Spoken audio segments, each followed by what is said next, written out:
নমস্কার বন্ধুরা, রাজ কিচেনে সবাইকে স্বাগত জানাই। তো বন্ধুরা, আজকের আমি রেসিপি বানাবো আর মাছের ডিম। তো আর মাছ যেরকম করে সেইভাবেই করব। আর মাছটা সবসময় পাওয়া যায়, কিন্তু মাছের ডিমটা সবসময় পাওয়া যায় না। তো পেলাম অল্প মতো, একটু নিলাম, তো সেইটা দিয়ে বানাবো আজকের আর মাছের ডিমের কষা। তো উপকরণটা নিয়ে নিয়েছি। এখানটায় তেজপাতা, শুকনো লঙ্কা, গোটা গরম মশলা দেবো না, গুঁড়ো গরম মশলা দেবো, আদা রসুনের পেস্ট, পেঁয়াজ কুচি আর টমেটো কুচি আর লঙ্কা হলুদ আছে। গ্যাসটা জেলে দিলাম। তেলটা গরম, কড়াটা গরম হয়ে গেছে। তো 100 পরিমাণের মতন তেল দিয়ে দিলাম, ডিমটা অল্প। বন্ধুরা, তেলটা গরম হয়ে গেছে।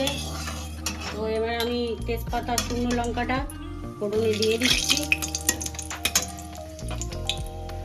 এবার আলুটা একটু হালকা ভাজা ভাজা হবে, একটু নেড়ে দিলাম, দিয়ে একটু ভাজা ভাজা হবে। তো একটু ঢাকা দিয়ে দিলাম 5 মিনিট। 5 মিনিট পরে খুললাম, দেখুন আলুটা ভাজা ভাজা হয়ে এসেছে।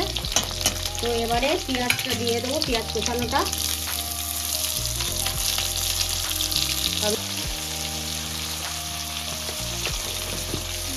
এক চামচ নুন দিয়ে দিলাম, কেননা ডিমটা সেদ্ধর সময় একটু নুন দেওয়া ছিল। তো ঢাকা দিয়ে দিলাম 2 মিনিটের জন্য।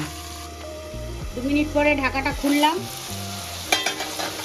আদা রসুন বাটাটা বেটে রেখেছিলাম, সেটা দিয়ে দিলাম। 2 মিনিট পরে খুললাম, নেড়ে দিলাম, সুন্দরভাবে নাড়াচাড়া করছি। তো এবারে হলুদের গুঁড়ো আমি দেবো 1.5 চামচ, লঙ্কার গুঁড়ো দেবো 1.5 চামচ, দিয়ে একটু কষিয়ে নেব। দেখুন কত সুন্দর কালারটা এসছে। আর একটু কষানো হবে, একটু কষানো হচ্ছে। তো কষানো হয়ে এসেছে। মাছের ডিমটা দিয়ে দেবো, সিদ্ধ করা ছিল আগে থাকতে, দিয়ে একটু নেড়ে দেবো, একটু কষানো হবে।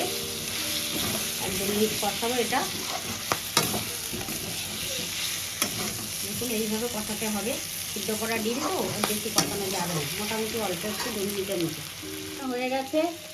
এবারে জল দিয়ে দিচ্ছি, অল্প পরিমাণে জল দিতে হবে, যদি কষানোটা ভালো হয়েছে। জলটা এই পরিমাণে দিলাম। 5 মিনিটের জন্য ঢাকা দিয়ে দেব। 2 মিনিট পরে খুললাম। তো দেখুন আমার রেসিপি রেডি হয়ে গেছে। তো এবারে আমি গরম মশলাটা দিয়ে দেবো। তাই গরম মশলা গুঁড়ো অল্প একটু দেবো। গরম মশলা দিয়ে বেশিক্ষণ আমি রাখবো না, অফ করে দিলাম, একটু ঢাকা দিয়ে দেবো। ব্যাস হয়ে গেছে, রেডি। আর মাছের ডিমের কষা রেডি হয়ে গেছে। তো বন্ধুরা, ভালো লাগলে লাইক, কমেন্ট আর সাবস্ক্রাইব করে পাশে থাকবেন, আর সবাই সুস্থ থাকবেন।